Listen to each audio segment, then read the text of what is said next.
Poztekoa esan poliki izan da ez, etxetik kanpo zelaitzei baten irabaztea.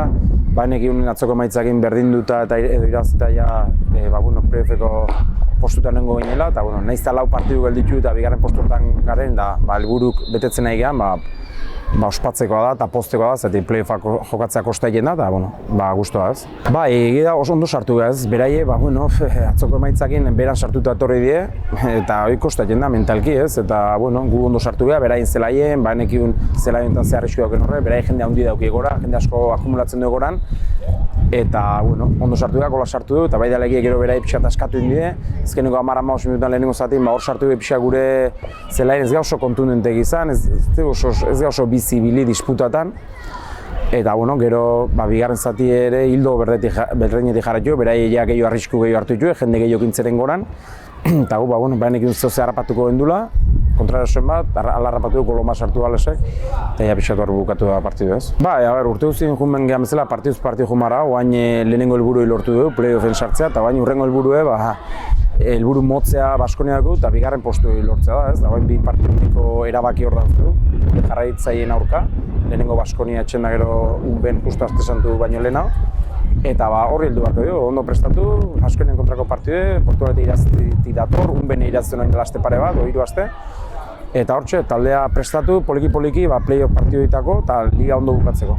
Dudik, kirolen, bizitzan bezala, gauzak ospatzeko, konpartitzea bezala eta jendea eukitzea ospatzea bezala ez dago, ez? Azkenen bakarrik balin bagaren, etxea jutentzea eta listo ez da, hotxare indue, nabaritu ditugu, eta gero, beraientzako nik uste esperientzi politi izan dela, etorri partidua autobusene bai, eta, zintzortan alde hortatik guztuaz. Sí, la verdad, de estar contentos y orgullosos, ¿no? Empezamos el año con un objetivo de estar arriba, de entrar en playoff, lo hemos conseguido y no hay que dejar de celebrarlo, ¿no? A pesar de que queden 4 jornadas y parezca ahora que era hoy sencillo, pero hemos hecho mucho trabajo hasta hoy. Y con los resultados de ayer sabíamos que sin perder estábamos metidos en playoff. El equipo ha sido ambicioso, hemos podido ganar y contentos, ¿no? De seguir segundos. Sí, la verdad que ellos allí nos generaron bastantes problemas en juego y tal, y hoy han jugado igual más directos, pero tienen mucha presencia física arriba y te incomoda, ¿no? En duelos. Y sí que hemos entrado muy bien al campo, jugando en su campo, hemos metido un gol, estábamos yo creo que dominando el partido, y los últimos 15 minutos ellos han soltado, han acumulado más gente, han arriesgado, y no hemos estado tan finos ni muy listos, ¿no? En el juego, y nos han metido un poco en nuestro campo, y la segunda parte pues ha empezado más o menos de una manera parecida.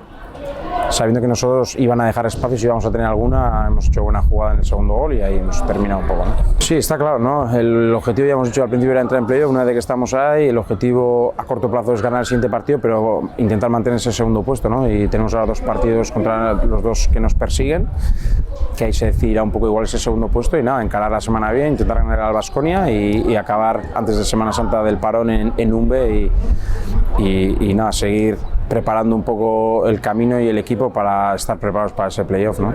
Está claro, al final las alegrías compartidas siempre saben mejor, ¿no? Y que hayan venido tantos chavales de Leia en autobús, para ellos también es una experiencia bonita. Les hemos sentido aquí al lado del banquillo y poder celebrarlo al final con ellos, pues es bonito, y para el club y para nosotros mismos en el que estábamos aquí, ¿no?